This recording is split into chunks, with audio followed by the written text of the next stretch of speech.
Assalamualaikum, hai semuanya, kembali lagi bersama saya Nana Kartika Sari di channel sayang kita Hancanat. Nah teman-teman, pada kesempatan kali ini saya akan membahas salah seorang sastrawan Indonesia yang bernama Putu Wijaya.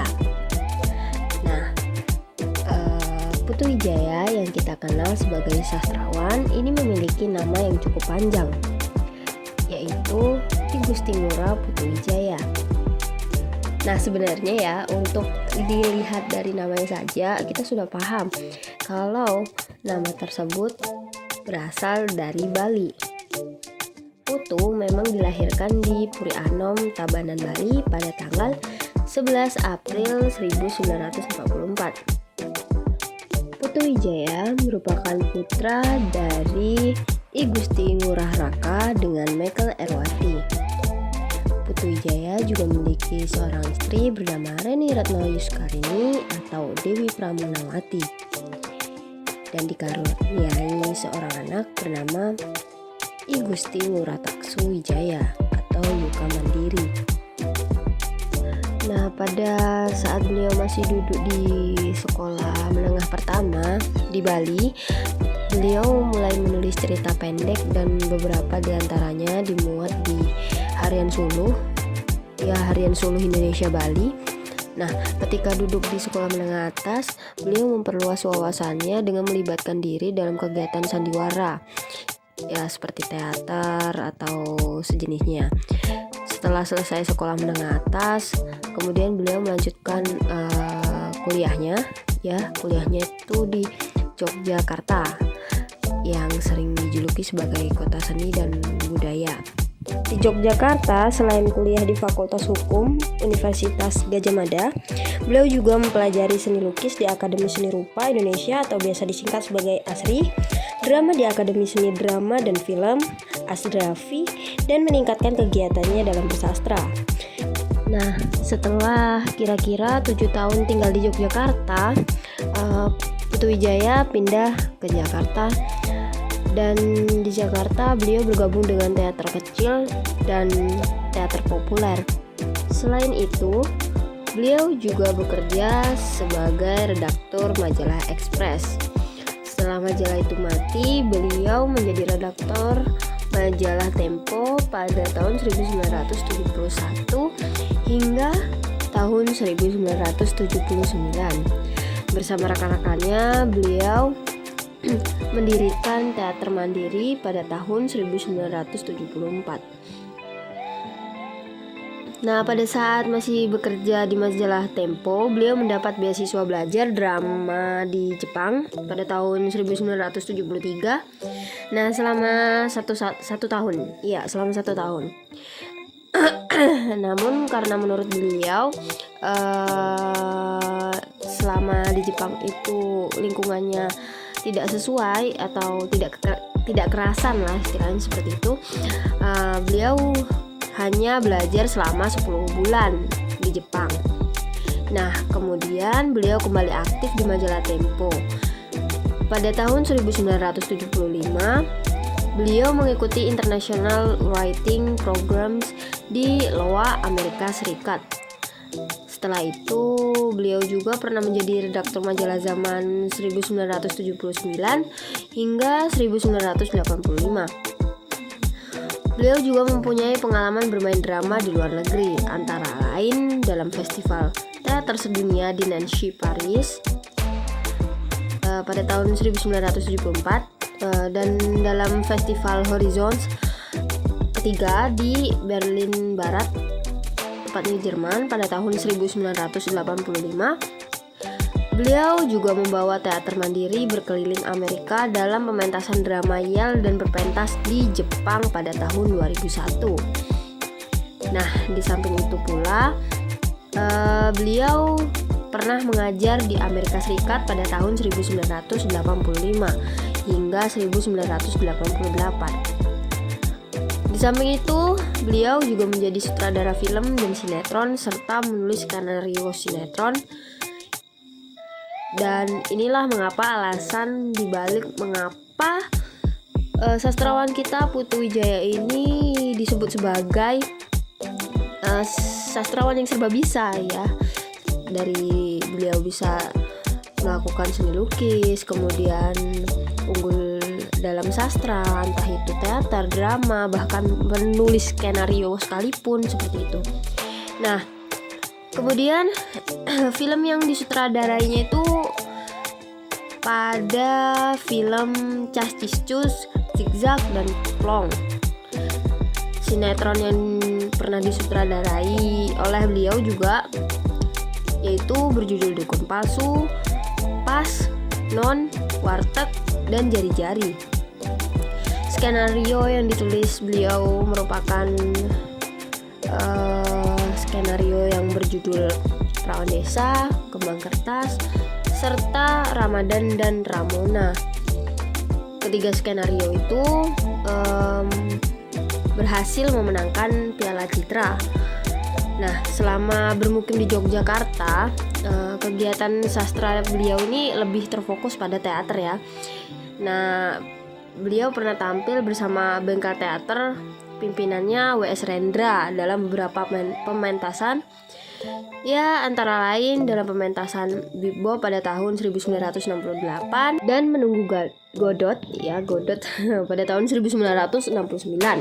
Nah, beliau juga pernah tampil bersama kelompok Sanggar Bambu.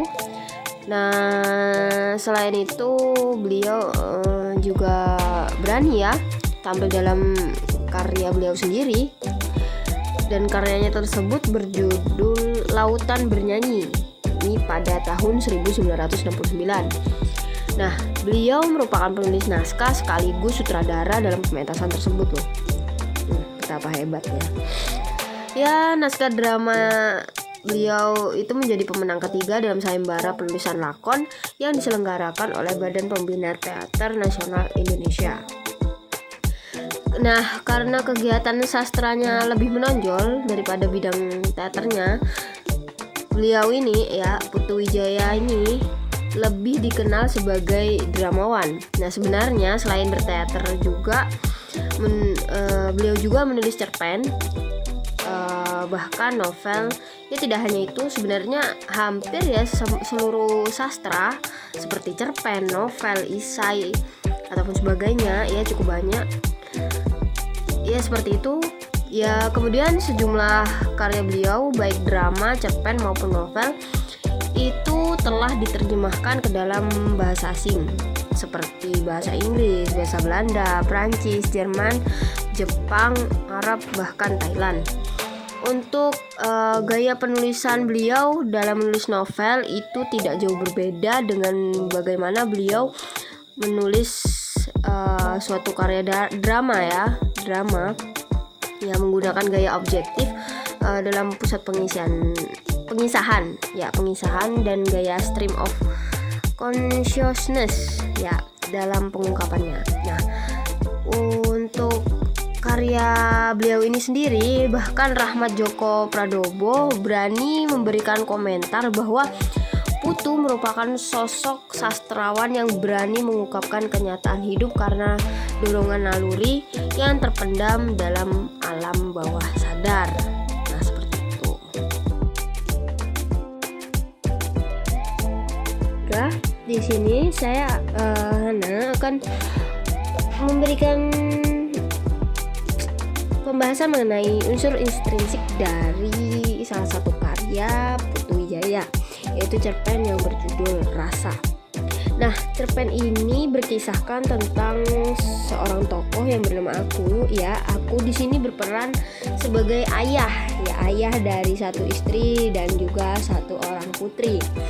Nah, di dalam cerpen ini menceritakan ayah yang kebingungan, atau Aku ya, karakter Aku yang mengalami kebingungan dengan perilaku anak gadisnya dan perilaku istrinya sendiri.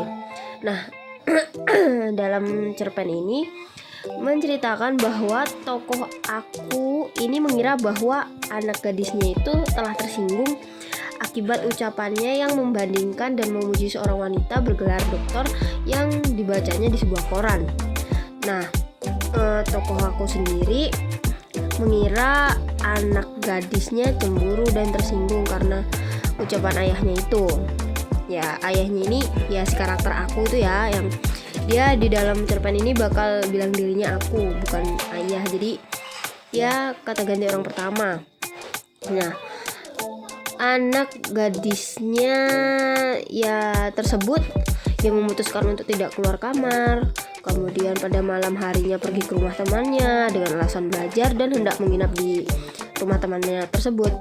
Nah, untuk tokoh si ayah ini merasa bahwa dirinya itu sudah bersalah itu sebagai seorang ayah telah menyinggung perasaan anak gadisnya.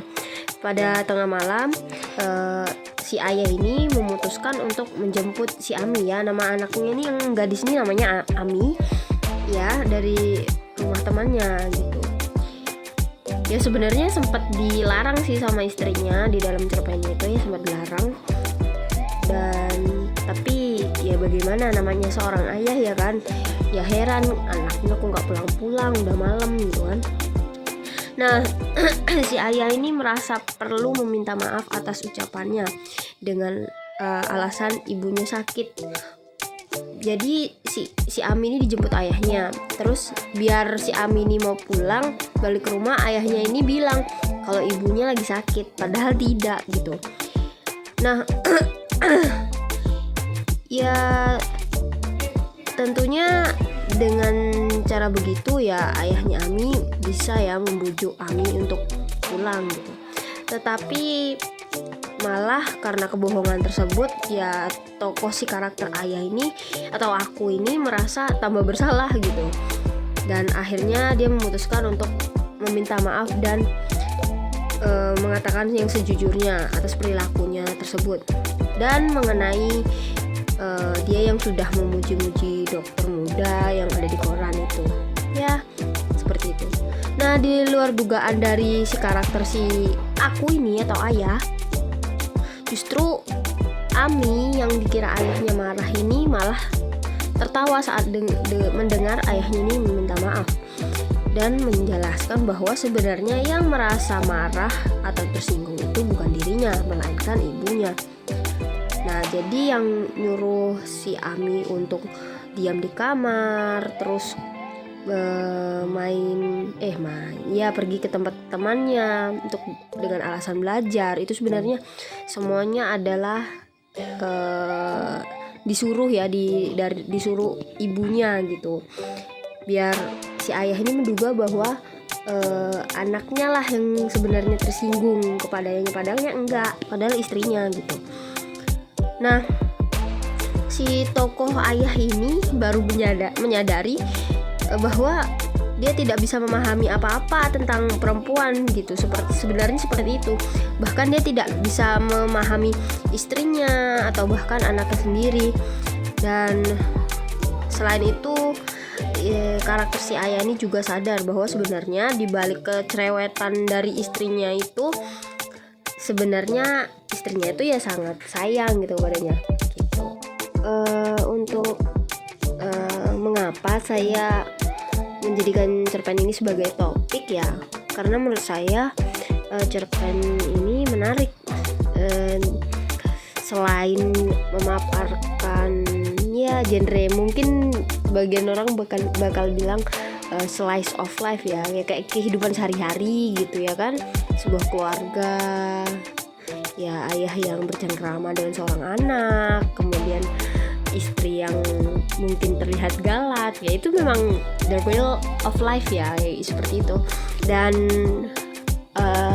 kemudian ada ya unsur-unsur lawak ya, sedikit lawak ya, dimana unsur lawak tersebut ada pada karakter aku atau si ayah ini, karena dia terlalu polos gitu, belum bisa memahami pemikiran yang sebenarnya dari seorang anak ataupun istri seperti itu. Makanya saya bilang kalau cerpen ini benar-benar menarik. Untuk bahasanya sendiri ya mudah. Ya mungkin untuk pertama beberapa orang mungkin akan kayak terdengar nggak masuk akal karena pertama saya baca, saya kira karakter si ayah ini melihat si gadis yang bergelar dokter ini secara langsung gitu depan mata dia. Ternyata setelah saya baca-baca lagi, ternyata itu ada di dalam koran seperti itu. Mungkin ketidakpahamannya seperti itu. Kita langsung aja memasuki unsur intrinsiknya ya teman-teman. Berdasarkan yang sudah saya baca, untuk tema sendiri sebenarnya dari cerpen ini yang diangkat adalah tentang feminisme atau perempuan ya, tentang perempuan, dimana di sini terbukti bahwa seorang ayah yang mencoba memahami seperti apa istri dan anaknya ini, dia masih merasa kurang untuk memahami anak dan istrinya sendiri seperti itu. Ya, untuk penokohan atau tokoh itu ada karakter aku. Di sini aku ini karakter ayah ya, ayah dari si Ami.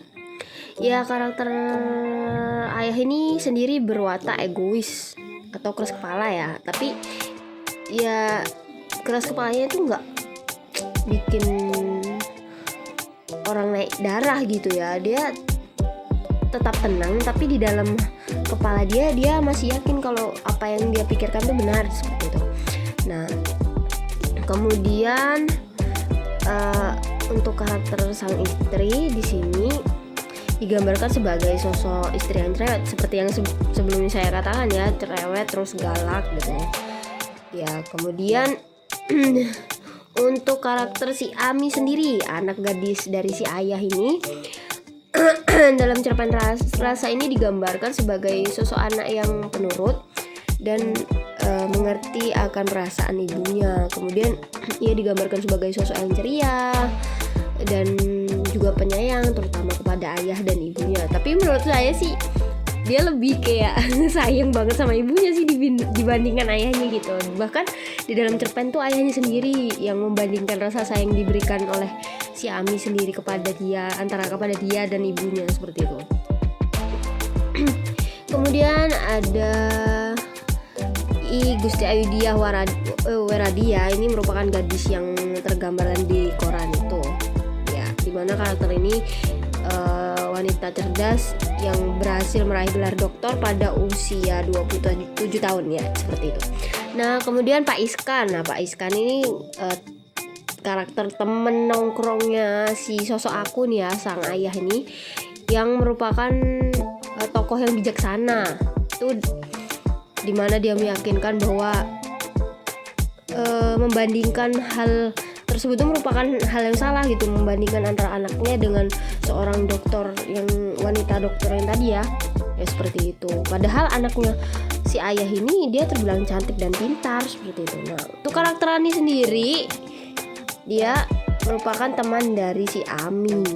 Nah, untuk karakter Ami ini sendiri tidak terlalu menonjolkan ya, seperti sang siapa tadi, si Gusti Ayudhya gitu, yang tergambar yang disebut sebagai wanita cantik dan pintar itu, cerdas. Nah, tidak terlalu menonjol gitu. Untuk Rani sendiri muncul ketika di akhir adegan, dia karakternya sama seperti Ami, ceria seperti itu.